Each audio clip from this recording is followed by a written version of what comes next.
Hello ಸ್ನೇಹಿತರೆ, welcome back to Malnad all in one YouTube channel.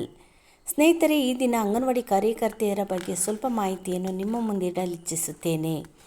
Anganwadi ಕಾರ್ಯಕರ್ತೆಯರು ICDS ಯೋಜನೆ ಪ್ರಾರಂಭವಾದಾಗಿನಿಂದಲೂ ಸೇರಿಕೊಂಡು 35ರಿಂದ 40 ವರ್ಷ ಸೇವೆಯನ್ನು ಸಲ್ಲಿಸಿರುತ್ತಾರೆ.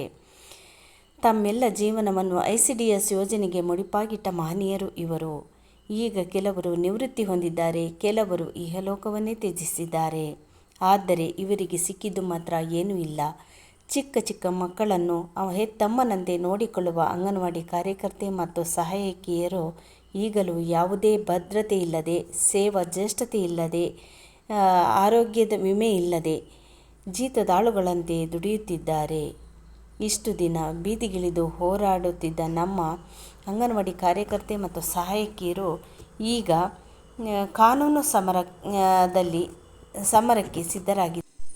ಅಂಗನವಾಡಿ ಕಾರ್ಯಕರ್ತೆ ಮತ್ತು ಸಹಾಯಕಿಯರ ಸೇವೆ ಕಾಯಂಗೊಳಿಸಲು ನಿರ್ದೇಶಿಸಬೇಕೆಂದು ಕೋರಿ ಸಲ್ಲಿಸಿರುವ ಅರ್ಜಿ ಸಂಬಂಧ ಹೈಕೋರ್ಟ್ ರಾಜ್ಯ ಸರ್ಕಾರಕ್ಕೆ ನೋಟಿಸ್ ಜಾರಿಗೊಳಿಸಿದೆ. ಉಡುಪಿ ಚಿಕ್ಕಮಗಳೂರು ಜಿಲ್ಲೆಯ ಅಂಗನವಾಡಿ ಕಾರ್ಯಕರ್ತೆಯರು ಸಲ್ಲಿಸಿದ ಅರ್ಜಿಯನ್ನು ನ್ಯಾಯಮೂರ್ತಿ ಆರ್ ನಟರಾಜ್ ಅವರಿಂದ ಏಕಸದಸ್ಯ ಪೀಠದ ಮುಂದೆ ಮಂಗಳವಾರ ವಿಚಾರಣೆಗೆ ಬಂದಿತು. ವಾದ ಆಲಿಸಿದ ನ್ಯಾಯಪೀಠ ಪ್ರತಿವಾದಿಗಳಿಂದ ಕೇಂದ್ರ ಮತ್ತು ರಾಜ್ಯದ ಮಹಿಳಾ ಮತ್ತು ಮಕ್ಕಳ ಕಲ್ಯಾಣ ಇಲಾಖೆಯ ಕಾರ್ಯದರ್ಶಿಗೆ ನೋಟಿಸ್ ಜಾರಿಗೊಳಿಸಲು ಆದೇಶಿಸಲಾಯಿತು. ವಿಚಾರಣೆಯನ್ನು ಮುಂದೂಡಲಾಯಿತು.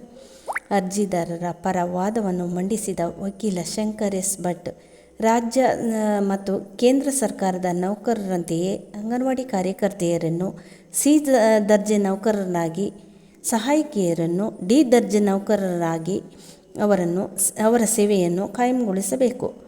ಅವರುಗಳಿಗೆ ಕಾನೂನುಬದ್ಧವಾದ ವೇತನ, ಭತ್ಯೆ ಸೇರಿದಂತೆ ಇತರೆ ಹಿಂಬಾಕಿಯನ್ನು ನೀಡಬೇಕು. ಅಂತೆಯೇ ಗುಜರಾತ್ ಹೈಕೋರ್ಟ್ ನೀಡಿದ ತೀರ್ಪಿನಂತೆಯೇ ನಮ್ಮ ಕರ್ನಾಟಕ ಸರ್ಕಾರವು ಅನುಸರಿಸಲು ನಿರ್ದೇಶಿಸಬೇಕು ಎಂದು ಕೋರಿರುತ್ತಾರೆ. ಹಾಗೆಯೇ ಅಂಗನವಾಡಿ ಕಾರ್ಯಕರ್ತೆಯರನ್ನು ಕಾಯಂಗೊಳಿಸಲು ನೀಡಿರುವ ಅರ್ಜಿಯ ಅಹವಾಲುಗಳ ವಾದ ವಿವಾದಗಳ ನಂತರವೇ ಇವರಿಗೆ ತೀರ್ಪು ಸಿಗಲಿದೆ. ಇವರ ಈ ಹೋರಾಟಕ್ಕೆ ಜಯ ಸಿಗಲಿ. ಇವರನ್ನು ಸರ್ಕಾರಿ ನೌಕರರೆಂದು ಪರಿಗಣಿಸಲಿ. ಇವರು ಸಹ ಸಮಾಜದ ಮುಂದೆ ತಲೆ ಎತ್ತಿ ನಿಲ್ಲಲಿ ಹಾಗೂ ಇಂದಿನ ಶಿಶುಗಳೇ ಮುಂದಿನ ಸತ್ಪ್ರಜೆಗಳು, ಅವರನ್ನು ಉತ್ತಮ ದೇಶದ ಆಸ್ತಿಯನ್ನಾಗಿ ಮಾಡಲಿ ಎಂದು ಆಶಿಸುತ್ತಾ ಈ ದಿನದ ಅಂಗನವಾಡಿ ಕಾರ್ಯಕರ್ತೆಯರ ಕಾನೂನು ಸಮರದ ವಿಡಿಯೋವನ್ನು ಮುಗಿಸುತ್ತೇನೆ. ಈ ವಿಡಿಯೋ ನಿಮಗೆಲ್ಲರಿಗೂ ಇಷ್ಟವಾದಲ್ಲಿ ಲೈಕ್ ಮಾಡಿ, ಶೇರ್ ಮಾಡಿ, ಸಬ್ಸ್ಕ್ರೈಬ್ ಮಾಡಿ. ಮತ್ತೊಂದು ಹೊಸ ವಿಡಿಯೋದೊಂದಿಗೆ ಮತ್ತೆ ಬರುತ್ತೇನೆ.